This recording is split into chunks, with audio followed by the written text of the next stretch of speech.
So, hello and welcome back to this episode of the Self-Development with Tactics podcast. And I do think that you can actually see in the background that we are actually going to discuss something completely different today, which is, I think, actually the first time that I'm doing something like this.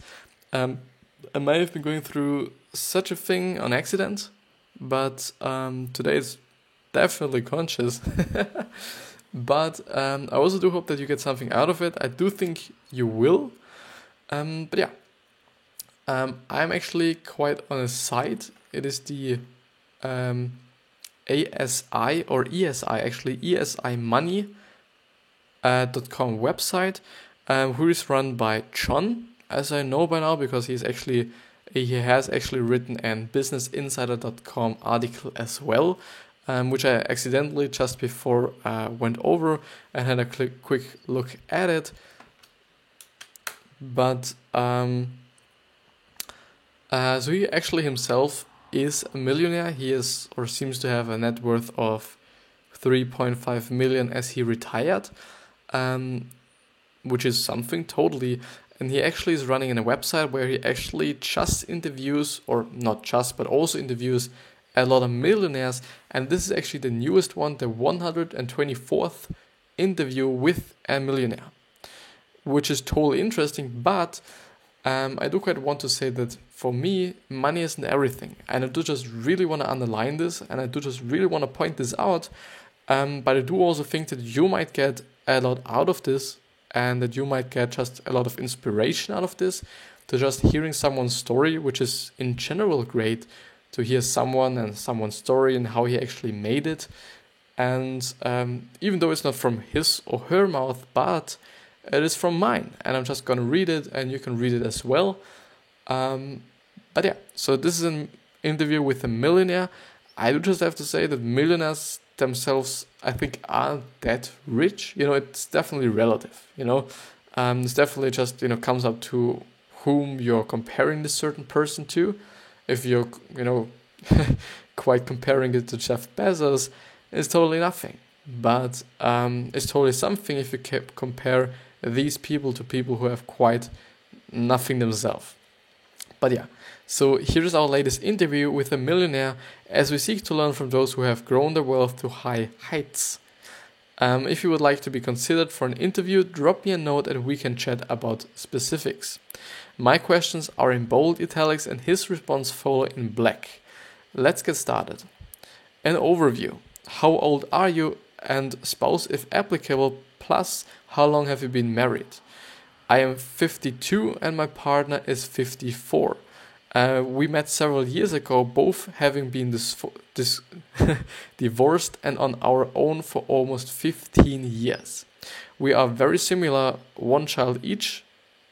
We share similar sets of values concerning money, and so we were both somewhat financially independent when we met in our late 40s. Do we have kids? Family? If so, how old are they? I have a 21-year-old son, and he is a senior in college studying logistics, supply chain management. She has a grown daughter, a corporate recruiter. What area of the country do you live in? And urban or rural? We live in a mid-sized southeastern city that is one of the fastest growing in the country. It is urban. I spent part of my time in Asheville, New York, or what is NC? I don't know. It's NC, much smaller and near all outdoor activities I enjoy. What is your current net worth? Combined, we are worth a little more than 6 million. Since we each brought our separate money into the relationship, yes, she's a millionaire independent of me. We invest separately so that we can stay on point. Our approaches are different. She is a market girl and I'm a real estate guy. We were almost automatically diversified. My net worth is approximately 3.5 million and my partner's is around 2.7 million. So he actually seems to have more than her, which is, at my point of view, in general, like a pretty fucked up thing. I do not know what is going on in your country, but in mine, in Austria, men's actually just because of some reasons, I don't know why, get more money most of the time, even if it's the exact same job, the exact same position, if it is possible, they get more money than women will get or would get, which is totally fucked up at my point of view. Because why? It doesn't make any fucking sense, especially because I do think that there will be some differences if the job is more for man or more for women than, quite the other way around.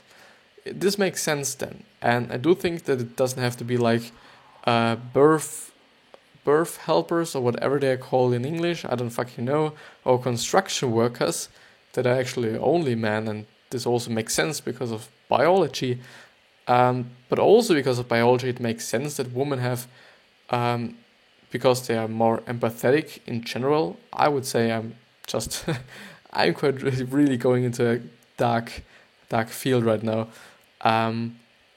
but I do think women just have an emotional and have more emotional intelligence than men. I would just say that. And I think therefore there are just certain jobs that are not like the usual ones that may fit just women better or women better than actually men. But still, I think they will get, a lower amount of money than the man would get, which doesn't make any sense. But yeah. So what are the main assets that make your net worth? Stocks, real estate, business, home, retirement accounts, etc. and any debt that offers part of these. Mine is as follows. Rental property equity, 850,000. Paid for commercial PLDG, 1.5 million. My business occupies one of the suites. SEP IRA, so SEP IRA, great for tax savings, 520,000. Life insurance cash, LIRP, 205,000. A great way to grow deferred wealth, and I use this as a hard money to buy real estate, my mini bank, quite. So life insurance cash. Then cash as, quite normal cash. On an operating account, 185,000. HSA, 20,000, allows high deductible health policy. And equity in my home, 550,000, about 500 LTV. I once actually looked up what LTV actually means. Lifetime value. Yeah, totally lifetime value. I actually have looked it up quite now. Even though you might have heard my fucking keyboard, I just tried to, but I remembered. And even though there wouldn't be just anything. I don't count cars, motorcycles, bicycles, or musical instruments. Nothing fancy there. Partners is as follows. Equity in real estate, 400,000. Qualified accounts, 1.4 million. Non-qualified brokerage, 750,000, and this varies, by the way. And cash, 120,000. Let's come to the earn. So what is your job? I own a risk management company. I am also a registered rep for investments. I'm a real estate investor, mainly for fun, but more on that later. My partner works for a large biotech company out of San Francisco. She has an MBA and a nursing degree, perfect training for what she does. What is your annual income? Mine is risk management, 330,000. 330,000, and real estate 85,000. And my partner has 150 plus bonus. Tell us about your income performance over time. What was the starting salary of your first job and how did it grow from there? And what you did to make it grow, and where are you now? At 23, I went to work as an employee for the company I now represent as an owner. It was in operations or claims. Salary began at 22,500 in 1989, which is quite 1.8. Yeah, okay, it's totally something. But if you divide it by, I don't know, I think in Austria you actually divide it by 14 because you get 14 times your wage, actually. I do not know why, maybe because of holidays or whatsoever, but if you just regularly divide it by 12, because of quite every month of the year, you get $1.83333 dollars out of it. By the age of 29, I was making 60,000, though stressful work. At that point, I quit operations and opened my own practice, or just self-employment. I gave up a pretty crusty corporate operation job with great benefits, a company car, and a promising future. I opened my agency at the age of 30. My income went backwards to 28,000, and then by 35, I was making 100,000, which is actually, because I think it's quite interesting. Do we actually can see the text? I hope so. Which is actually quite 8.3 a month, which is fairly a lot. I do wonder, there are a lot of millionaires and a lot of billionaires out there, but I do think that if you're making fucking 100,000 a year, this would totally work for you to just exist, doesn't it? And you can just still have, maybe some great cars if you're leasing them, or if you're just renting them some kinda, if you know what I mean. You can still travel a lot. You can have, if your business is allowing it, you can just have a few weeks off actually, because you have so much money after a few months. Actually, everything is good, I would say. You totally have to just look at your expenses, even though, and just manage it this way. But I do think this would just work. But yeah, but I do just really understand, and I think that I would be in the exact same position if I was making 100,000 a year. I would totally go for more, because this is just me, I would say. By the age of 40, I was making 185 to 200,000 a year, and in my early to mid 40s, I brought home 250,000. I've been earning 300 plus K for about 5 years now. For the first few years of building my business, it took an almost singular focus. I went through a divorce at 34, getting shared custody of my 4-year-old son. It was a tough and busy time. I'm grateful that the job afforded me the time to be with my son when he was young. Building the business was hard, but I never missed a game of a campaign, JG, so J and a G, a trip or school function. My partner had a similar experience. She has always made 150K with the company, car, and bonus, which is totally working. And I do not know why such a lot of people actually want to have their own business and want to have their own stuff. I understand it. I quite want it myself. But in general, I would say, why? If it is about the money, I totally do not understand why. Because you can make a lot of money just by working for a corporation. Totally. You can totally live by the money you're making if you're working for Apple. Fucking Tim Cook just makes 18.5 million a year. 18.5, if I remember correctly, a year by just being the CEO of Apple. Apple is definitely a quite expensive and quite just really, really big company, but he basically just works for Apple. So it's not his company, as I know. He's just working for it. He's just an employee as well. And he just has a lot of how should I say, what is it called? Responsibilities and so on, but still he's a multi-millionaire by working for a company. So I do not understand why a lot of people just think about actually having their own business if it's only about money, if it's about, being free and doing whatever you want with your business and, whatsoever.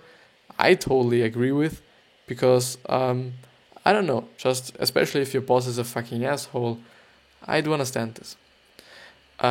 She's also very frugal and has kept a good portion of her earnings each year. She has worked for only 3 companies since she left nursing. All were in biotech or medical. She's exceptionally bright and disciplined. I'm a lucky guy. What tips do you have for others who want to grow their career-related income? My original job as a W-2 employee paid well with benefits. Growing that income was not possible beyond doing a really good job and getting scheduled raises. I worked hard and got promoted. That said, going to work for myself was the single best professional decision I've made. It would have been easier to say, but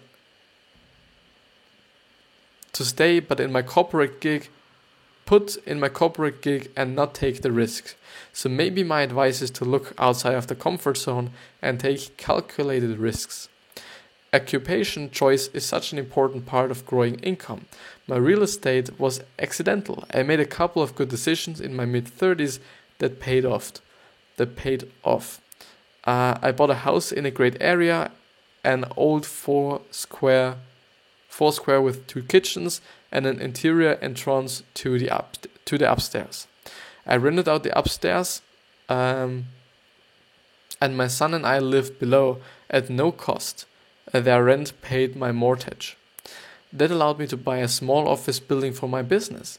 I later bought rental property with my son's earmark college money. The profit from those 2 little houses paid for his college. Real estate can be a very good play to complement career-related income. The tax benefits are outrageous. I do not know about any fucking tax related things, but I still believe him some kind. I do think that there are a lot of ways, and a lot of great ways as well, to just not pay that much of the taxes and whatsoever, by just doing it legally, not illegally. But yeah. So what's your work-life balance looking like? I am very grateful. At 52, I do what I want to do when I want to do it. This has been going on for about 6 years, since I was 54 to 46. So 45 to 46, sorry. My income is 95% passive for both real estate and insurance. I have great employees and I spend time coaching them and visiting with clients over lunch or coffee. I would say, and this is something that I do think is pretty important, there is not something like 100% passive money. There is something like passive money, I totally agree, and it's totally working, like he says, but it is still his company. He has a lot to do, and just only because he has a lot of employees actually, who work for him, this is just making it a passive one. He just has, as he actually said, he has to train them, he has to go to clients, and a lot of other things. So I don't know, just all these people are talking about passive money and whatsoever, and all these people that are buying into it actually, I think they're all searching for a shortcut and something that's quite easy. But it's not, and this is the point. It's never ever easy. And I think this is something people just have to realize. There is not something like a shortcut, and there is not something like getting rich easy. Maybe there is an easier or simpler way, but there's definitely not an easy one, as I know. So maybe just tell me the difference. I would be just really pumped to see, okay, I was wrong, okay, there was something that wasn't quite true that I was saying. If it is positive, if it is negative, let it be it. No, just joke, but totally text me or DM me or whatever you want, just comment down below if there's something that I've once said that wasn't quite the truth or wasn't quite the real thing or whatsoever. Totally great, because I will say it and I will just totally make sure that I'm only putting out stuff that is actually, first of all, benefiting the people, and second of all, right. I think it has to be right if it's helping people, but I don't know. I no longer keep a personal office at work. That space is better used for employees. I spend 3 weeks at home, then spend 2 weeks away at my little mountain house. We enjoy the outdoors. I ski in winter. I usually get in 20 to 25 days. Not bad for a fly to skier. I love riding my mountain bikes or dirt bikes or just being in the woods. We have dogs and spend time with them. I visit my son who is away at school. I miss him so much. When I was 35, I was sitting in a coffee shop in Atlanta on a Monday morning. I was recently divorced and somewhat out of sorts, rushing home to my new struggling business and my 4-year-old. I saw these 3 healthy-looking 50-something guys having coffee together.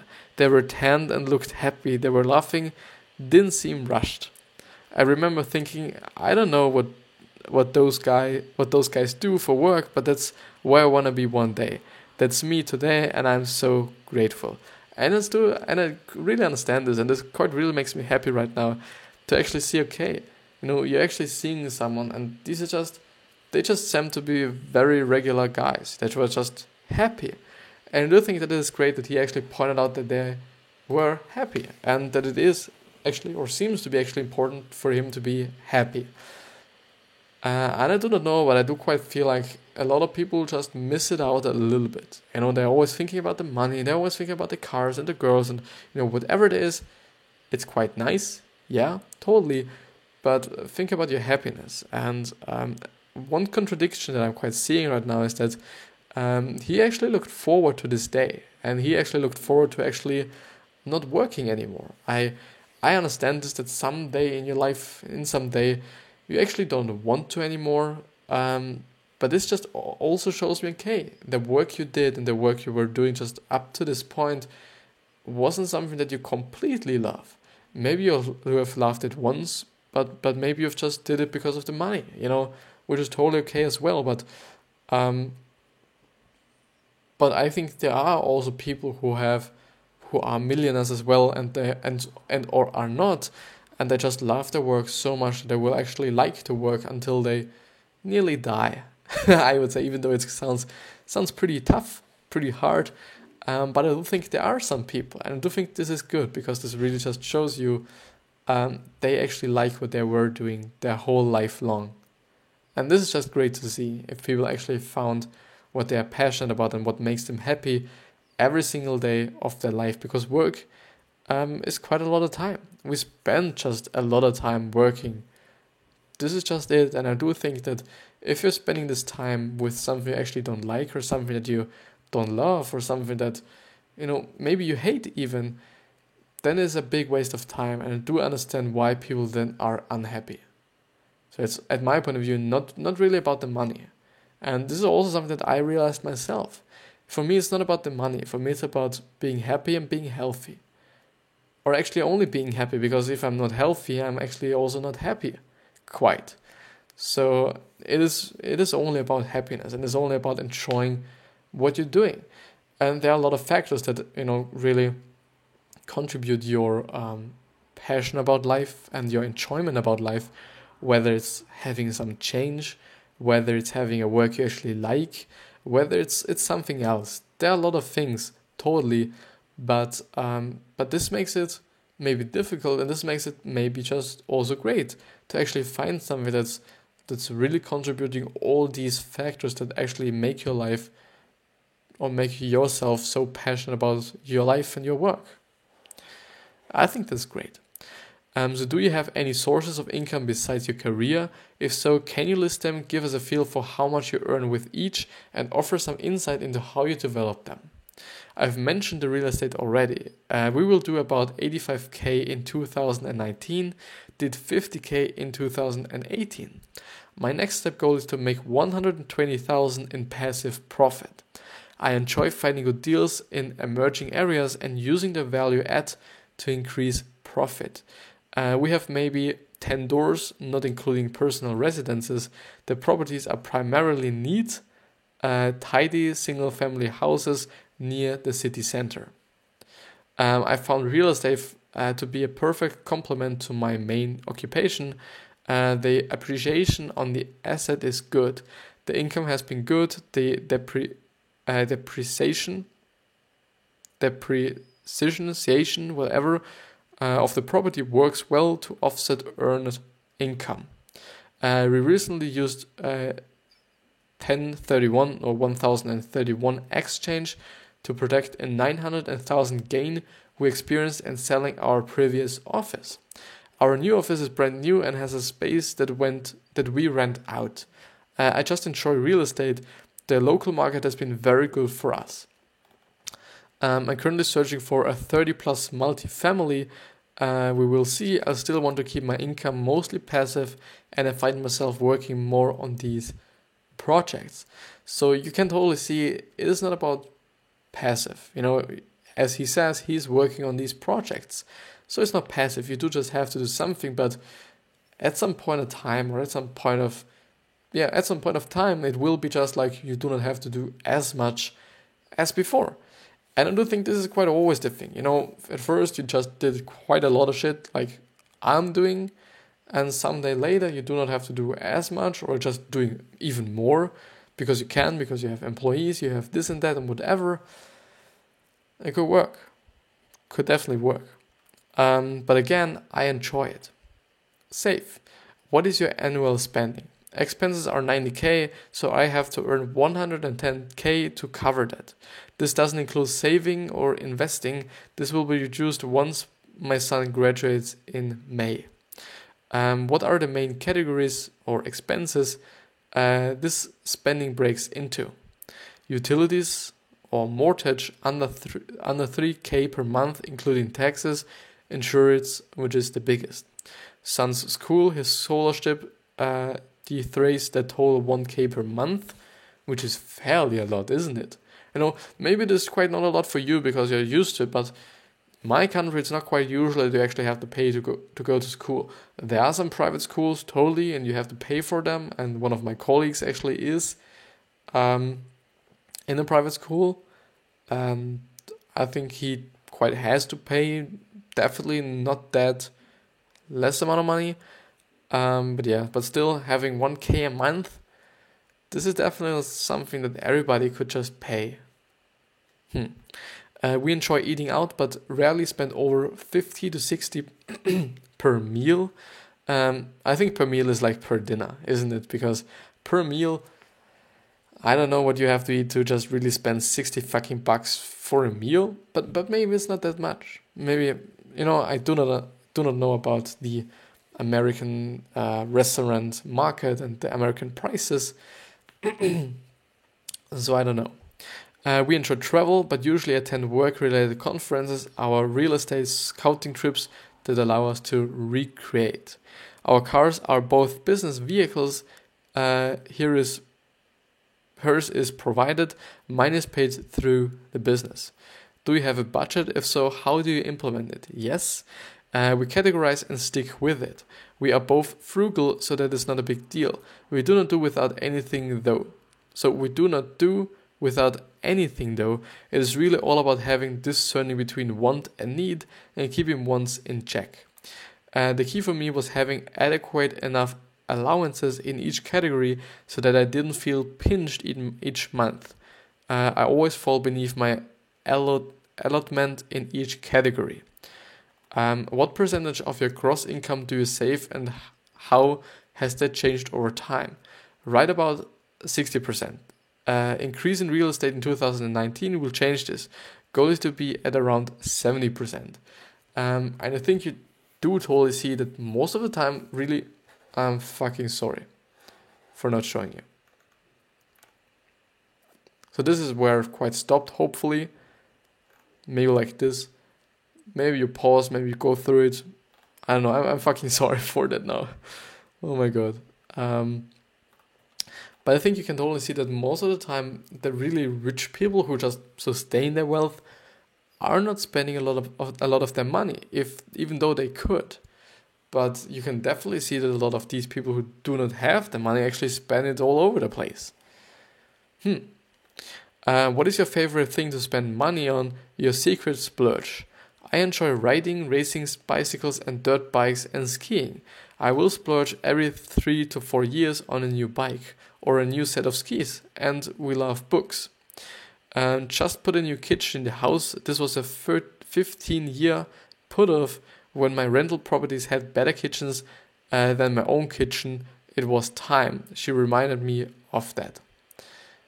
Yeah, this just really sounds so human, doesn't it? Just, a guy, he has a lot of money, he has a great family, he is just happy with his spouse, and he actually just, buys houses and sells them or rents them, and these houses are just better than his own house. Totally great, I think. Invest. What is your investment philosophy or plan? The first one is budget. The second one is save first. Reduce expenses where you can and then invest. Do a little even, but do it consistently. What has been your best investment? Small office building purchased in 2005 for 300k, just sold for 1.2 million. I was able to owner occupy with my business. It was purely luck. We were acquired by a clinic in a land grab to build a new building.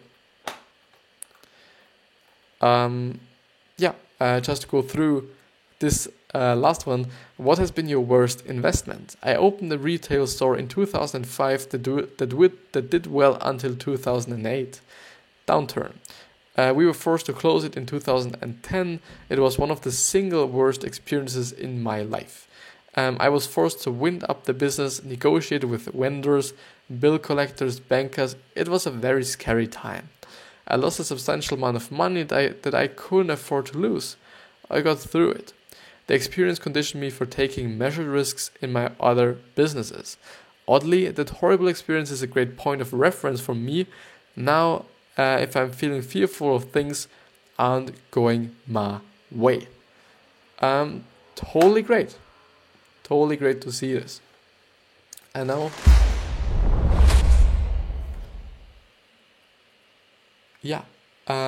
this was actually it with the episode. I do hope that you get something out of it. If it was just, motivation, if it was just inspiration, maybe these things, and maybe see, okay, what is actually possible in life and how much time does it actually take? And you can totally see he actually went rich when he was 40 actually. Somehow, it definitely depends on your subjective view on being rich. So when you are rich, when you're not rich, whatsoever. But I think it's quite interesting to see how long it takes, how long it can take, and so on and so on and so on. So definitely interesting. But with that being said, I hope you the best health, wealth, happiness, and success. And don't forget about your legacy and about giving back to people, because these two things are very important. To always say the exact same shit at the end of the fucking episode. But with this being said, I hope you have a wonderful day, and I'll see you tomorrow. Tomorrow.